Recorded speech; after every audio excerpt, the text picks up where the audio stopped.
Bonjour et bienvenue dans l'interview. Aujourd'hui, je reçois Rachid Madrane, bonjour, ministre des Sports, ministre de l'aide à la jeunesse, ministre aussi des maisons de justice à la Fédération Wallonie-Bruxelles. On va d'abord parler de cet aspect-là, maison de justice et aide aux victimes. Vous avez lancé hier un site internet qui s'appelle victime.be. Alors d'abord, à qui cela s'adresse ? Comme son nom l'indique, évidemment, à toutes les personnes qui sont victimes d'une infraction. Ça peut aller d'une petite infraction à quelque chose de gravissime. Pensons par exemple aux victimes des attentats.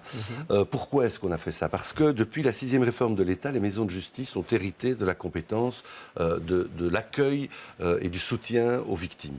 Le problème, c'est qu'aujourd'hui, tout ce qui concerne l'aide aux victimes et l'assistance aux victimes fonctionne sur deux niveaux de pouvoir. À la fois le fédéral s'occupe de ce qu'on appelle la première ligne, c'est l'assistance aux victimes, et les communautés sont compétentes pour la deuxième ligne, tout ce qui est aide et accueil des victimes. C'est plus l'aide psychologique, psychosociale, l'accompagnement. Donc le traumatisme, par exemple. C'est ça, après l'événement lui-même.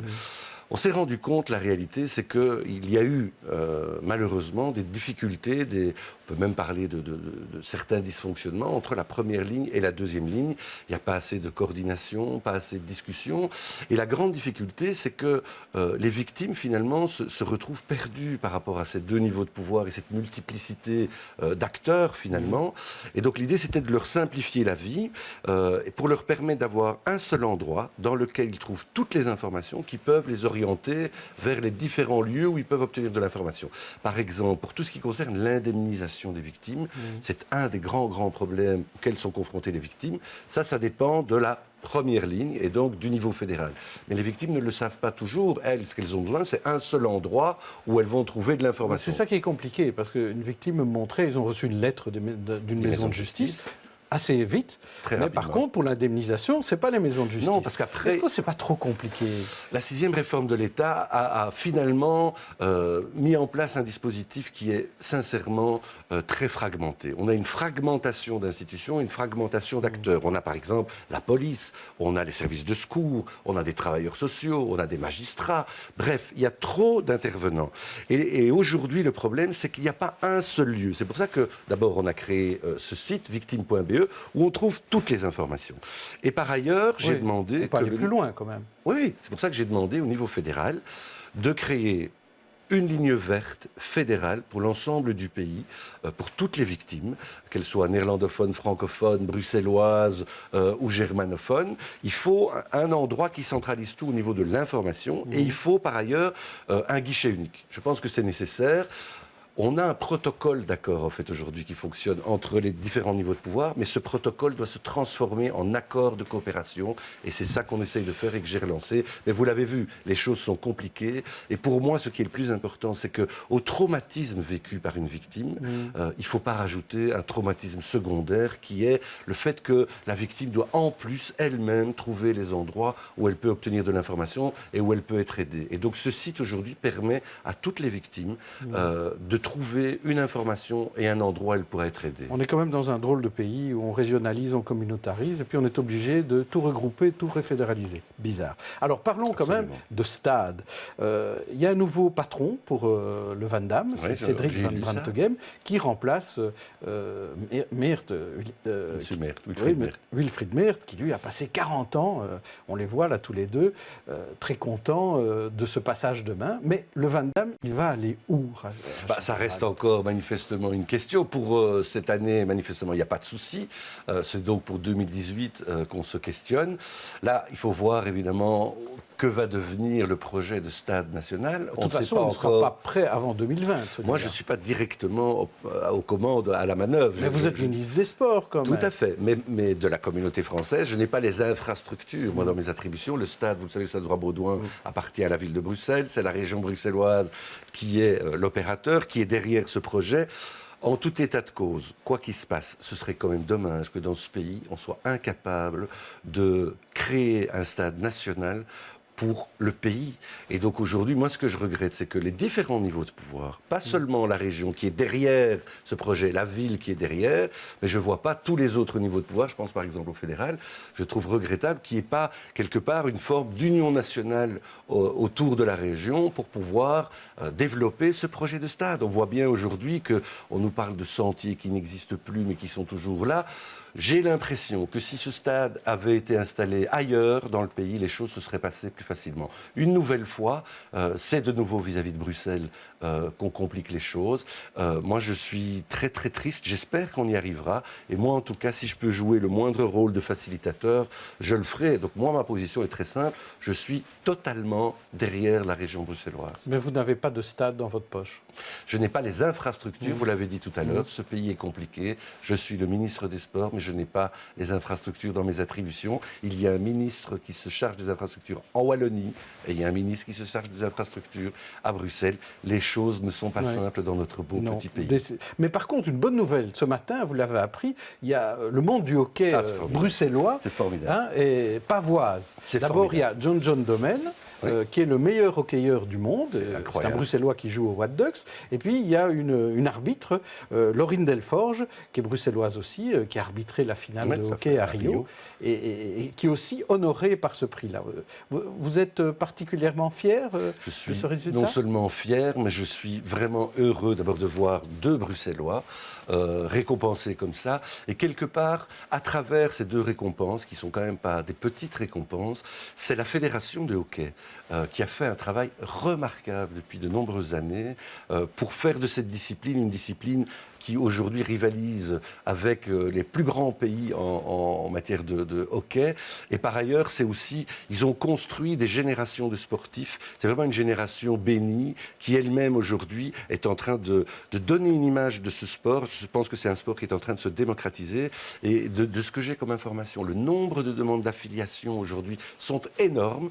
On va avoir des difficultés d'infrastructure. Et donc, je réfléchis aujourd'hui à développer des projets, des nouveaux projets, notamment des projets sur Bruxelles, pour faire en sorte qu'on ait plus d'infrastructures consacrées au hockey pour les générations de demain qui veulent pratiquer ce sport. Oui, parce que quand on donne envie comme ça de médailles d'or, de médailles d'argent, évidemment, il faut avoir les terrains qui vont avec. Absolument, il faut assumer. Et par ailleurs, il faudra trouver des lieux, parce qu'aujourd'hui, vous savez que c'est compliqué, on le voit pour le stade national, mais le problème se pose aussi pour des stades de hockey, des terrains de hockey, et je pense que c'est nécessaire. Et donc, à un moment donné, va se poser la question aujourd'hui, est-ce qu'on sera en mesure aussi de créer des infrastructures, notamment des terrains de hockey de haut niveau qui peuvent accueillir des spectateurs, parce que sinon, ils iront se faire ailleurs.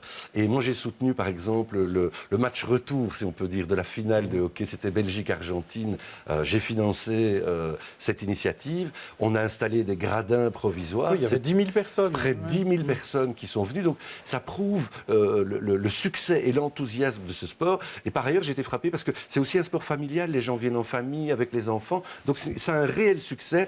Et donc, je pense qu'aujourd'hui, les communes devront réfléchir, si elles disposent de terrain, d'infrastructures, d'accepter de les mettre à disposition. En tout cas, moi, je vais faire le tour de certaines communes pour voir s'il est possible de pouvoir mettre en œuvre ce projet. Bon, évitez Grimbergen. Alors, vous voulez aussi relancer le dialogue avec les citoyens. Vous avez inventé un machin avec votre collègue Sven Gatsch du gouvernement flamand, le cabinet citoyen. Oui, d'abord, je ne l'ai pas inventé, c'est Sven qui l'a mis en œuvre. Lui, il a appelé ça le Burgerskabinet, c'est cabinet citoyen. C'est quoi le principe du Burgerkabinet ? Il l'a déjà utilisé et ça a donné des résultats.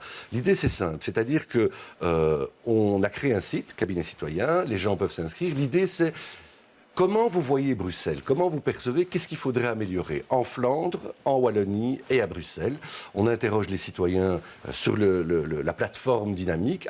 Après, on rassemble 150 personnes. Il y aura une réunion physique durant une journée. On va voir toutes les propositions. Et à l'issue de cette rencontre physique, on fera des propositions qu'on pourra mettre en œuvre. Par exemple, pour vous donner un exemple, Sven, dans ses compétences médias et jeunesse, en médias, une des propositions qui avait émané d'un Burgerskabinet en 2014, 2014, c'était que dans chaque JT en Flandre, il fallait qu'il y ait un sujet obligatoirement consacré à la culture. Ça émanait des Burgers Cabinets et il l'a utilisé. On a fait par exemple, pour le lancement de ce cabinet citoyen, un café éphémère à la gare centrale, au carrefour de l'Europe, où Sven et moi on s'est retrouvés un matin assez tôt à accueillir les nafteurs qui arrivaient en train. Et je peux vous dire que ça a été un vrai succès et que les gens ont trouvé l'initiative vraiment originale. Pourquoi? Pour deux raisons. D'abord, c'est un néerlandophone et un francophone, deux monsieur Bruxelles, entre guillemets, puisqu'on est chargé de faire le trait d'union entre les communautés et les régions autour de la thématique de Bruxelles, et par ailleurs, deux personnes de partis différents. Et donc, on a accueilli les gens, on a évoqué avec eux une série de thématiques, et j'ai vraiment vu que l'initiative était d'abord saluée, et la démarche aussi était saluée, et nous, ça nous a permis d'aller sur le terrain, de rencontrer les citoyens. Peut-être que vous pourrez régler le problème du survol à vous deux. Mais je voudrais avoir votre avis sur le moyen de renouer le dialogue avec le citoyen. Il y a un cas, dans votre gouvernement, on a critiqué Marie-Martine Schins parce qu'elle a roulé avec quelques grammes d'alcool. Est-ce que vous en avez ri avec votre collègue ou vous en avez pleuré? D'abord, je trouve qu'elle a très bien réagi en expliquant que, oui, elle est comme tous les autres citoyens, elle a commis une infraction, elle a payé son amende ou elle payera son amende et elle a regretté cette erreur. Donc voilà, pour moi, faut avouer, à moitié pardonné. Donc le problème. C'est un mauvais exemple. Oui, bien sûr, mais voilà, ça peut arriver à tout le monde dans la vie. Elle a regretté, elle a fait une erreur, etc. Mais bon, voilà, on est dans une ère de la transparence totale. Est-ce que demain, tous les journalistes devront expliquer avec qui ils vivent, à quoi ils s'intéressent, est-ce qu'ils sont membres de telle ou telle structure, s'ils font tel ou tel sport? Je ne sais pas. Mais en tout cas, on évolue aujourd'hui et je comprends ce besoin de transparence. Il faut aujourd'hui que l'homme politique, en tout cas, soit transparent et que les gens puissent retrouver de la confiance. Donc voilà, moi, je pense que ce qui est en train de se faire, finalement, c'est pas mal. Nous, à Bruxelles, on a fait une série de propositions, notamment sur la question du cumul, sur les revenus, etc. Et je pense qu'on s'oriente vers ça. C'est écrit dans les astres. On ne fera plus jamais de la politique comme on le faisait avant. Moi, je suis d'une génération qui est là depuis pas très longtemps, finalement. Moi, je suis ministre depuis 2012, fin 2012 à la région. Vous étiez député avant, oui. J'étais député en 2004. Donc, voilà, c'est quand même assez récent quand on compare à certains parcours. Je pense à des Herman de Croo qui est là depuis près de 40 ans. On n'est évidemment pas dans ce cas de figure-là. Mais moi, j'ai aucun souci à être tout à fait transparent, à communiquer tout ce qu'il faut. Et voilà, un homme politique, c'est un citoyen qui s'est engagé. Certains s'engagent dans l'associatif, d'autres ailleurs. Ben voilà, chacun je vais être transparent aussi, Rachid Madran. Le temps de parole est terminé. C'est la fin de cette interview. Bonne journée, bonne soirée d'ici là.